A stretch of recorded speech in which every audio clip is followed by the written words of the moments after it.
Assalamualaikum warahmatullahi wabarakatuh. Kembali lagi di channel Bisnis Kolam Renang. Masih bersama saya Fahriza Lukmanda dan saat ini saya ditemani dengan Danar Fadil selaku CEO Bisnis Kolam Renang. Nah, di konten kali ini spesial nih Sobat Air karena banyak sekali dari Sobat Air yang menanyakan kalau saya akan buka waterboom atau kolam renang komersil, itu apa saja pemasukan yang bisa saya dapat, karena orang umum atau orang awam itu selalu menilai bahwa kolam renang komersil itu ya jualan tiket masuk. Nah, padahal itu salah besar. Itu adalah persepsi yang salah, karena nyatanya ketika kita bisnis kolam renang itu kita sangat banyak peluang-peluang atau sumber-sumber pemasukan yang bisa kita dapat. Nah, mungkin nanti akan lebih gamblangnya dijelaskan oleh Pak Danar, karena Pak Danar ini selaku CEO Bisnis Kolam Renang, beliau juga adalah salah seorang pengusaha langsung waterboom yang berada di kota Solo. Tapi sebelumnya Sobat Air, kami mohon dukungannya dengan cara subscribe channel Bisnis Kolam Renang, like dan share video ini agar video ini memberikan manfaat untuk kita semua. Nah, Pak Danar, mungkin bisa dijelaskan kepada Sobat Air langsung saja, apa saja sih pemasukan yang bisa manajemen waterboom itu dapatkan? Ya, pertama untuk pemasukan sendiri memang sangat-sangat beragam, dan memang seperti yang dibicarakan tadi oleh Pak Fahri, pemasukan kolam renang itu bukan hanya dari tiket umum saja. Karena begini sistemnya, ketika kita membuka suatu usaha, itu utamanya kolam renang, pemasukannya ketika customer itu masuk, pertama kali itu tentu dari parkiran. Jadi dari segi lahan parkir, kita sudah ada pemasukannya. Lalu tiket masuk juga otomatis kita dapatkan. Lalu penjualan makanan, dan penjualan makanan ini bisa menyamai dengan penjualan tiket kita. Karena makanan di sini kita tahu sendiri, namanya wisata itu kan modal dan keuntungannya kan juga berlipat. Kan seperti itu. Belum lagi kita penjualan souvenir, lalu penjualan mungkin persewaan seperti kacamata, atau persewaan ban, atau persewaan loker. Jadi memang sangat-sangat beragam sekali pemasukan dari bisnis kolam renang ini. Ya, contoh kecilnya aja seperti ini. Ketika kita masuk ke ranah penjualan makanan dan minuman atau F&B yang di dalam kolam renang ini, tentu kita berbicara modalnya. Katakanlah contoh simpelnya seperti kita jualan pop mie. Selalu, ya. Orang renang itu harus ada pop mie ya Pak? Betul. Sekarang kita pop mie, katakanlah kita beli di harga 3.500 atau paling mahalnya 4.000. Kita jual di harga 10.000, 12.000 atau lebih, itu nggak ada masalah karena kita sudah masuk dalam ranah wisata.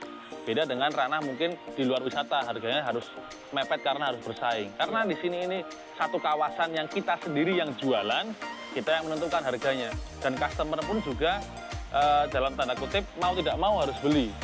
Tapi dengan catatan kalau bisa jangan terlalu mahal. Kita ambil keuntungan boleh, cuma jangan terlalu mahal, takutnya mereka kapok berenang di sini.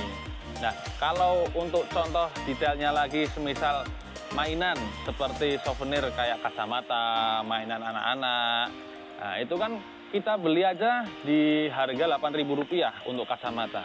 Kita jual di harga 20.000 atau 25, nggak jadi masalah. Karena baik lagi, ini masuk ke ranah wisata. Jadi seperti itu.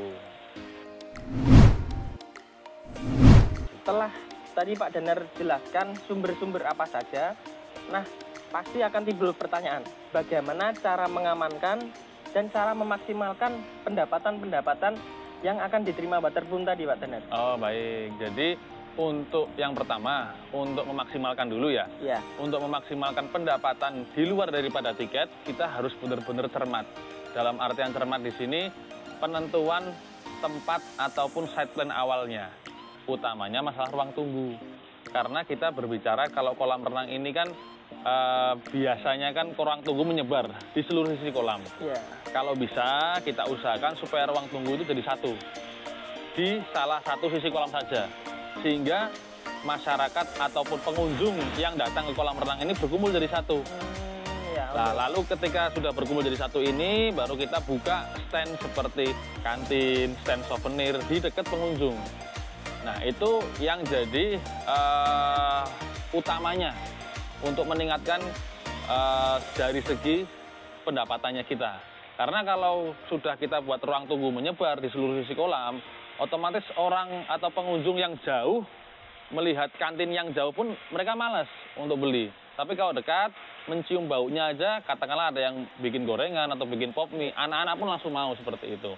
Nah, yang kedua untuk masalah keamanannya atau dari segi owner untuk mengamankan dari segi pendapatannya, selalu ketika kita sebelum pembangunan, kita selalu sedikit berbicara atau sedikit mengkonsultasikan masalah manajemen. Baik itu dari mulai manajemen karyawanannya, manajemen dari segi komputerisasinya. Seperti yang kita lihat di kolam renang Kardelia ini, kita lengkapi juga bukan hanya dengan manajemen yang bagus, tapi juga dengan sistem komputerisasi. Baik itu dari gate masuknya, lalu stok opnam pada barang-barangnya. Jadi seperti itu untuk mengamankan dari segi penjualan kita. Sedikit tadi saya tambahkan, karena Pak Danar tadi menyebutkan Kardelia Swimming Pool, juga FYI buat sobat air di rumah. Jadi di Kardelia Swimming Pool ini, karena pembangunan ini dikerjakan oleh tim bisnis kolam renang, dan di setiap pembangunan bisnis kolam renang, selalu kita juga berikan komputerisasi untuk penjualan tiket, penjualan kantin, di mana setiap pembangunan bisnis kolam renang, kita selalu include-kan paket komputerisasi digital. Yang pertama ada tiketing, lalu yang kedua ada kantin. Jadi di mana semua penjualan, semua pemasukan akan terintegrasi, jadi bisa dipastikan tidak ada kebocoran, tidak ada manipulasi di jalannya, benar-benar 100% aman. Jadi memang bisa dibilang ya Pak Danar, ketika owner atau klien sudah mempercayakan pembangunan kolam renangnya kepada bisnis kolam renang, itu akan kita bimbing dari awal. Mulai dari perencanaan pembangunannya, konsep bisnisnya, lalu ketika proses pembangunan berlangsung, nanti kita akan juga lakukan langsung pemasaran langsung ya Pak Danar. Langsung kita berikan materi promosinya, kita bikinkan logo, kita carikan supplier makanannya, karena Pak Danar sudah bekerja sama di banyak wilayah di Indonesia, tinggal calling saja, nanti banyak supplier-supplier makanan, F&B yang mau datang langsung mendisplay makanannya di kolam renang Sobat Air.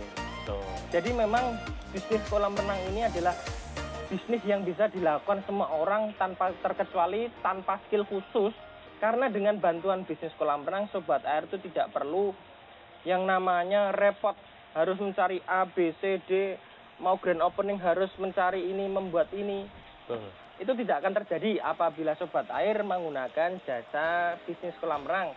Karena selain kita kontraktor, kita juga pelaku langsung wisata kolam renang. Nah, mungkin itu dulu Sobat Air pada konten hari ini. Silahkan tuliskan komentar Sobat Air apabila Sobat Air ada tambahan atau mungkin dari penjelasan kami berdua ada yang kurang paham, atau mungkin Sobat Air bisa langsung telepon nomor WhatsApp di bawah ini, nanti akan kita jelaskan secara lebih jelas lagi secara buka-bukaan, tapi hanya melalui WA di bawah ini ya Sobat Air, karena ini rahasia negara ya Pak Danar. Betul. Sobat Air yang ingin membangun waterboom, langsung saja pakai bisnis kolam renang, karena semua bisa bisnis kolam renang. Cukup sekian video kali ini, kurang lebihnya mohon maaf. Saya Fahriza pamit undur diri. Saya Danar Fadil juga pamit undur diri. Wassalamualaikum warahmatullahi wabarakatuh. Bisnis kolam renang, solusi kolam renang Anda.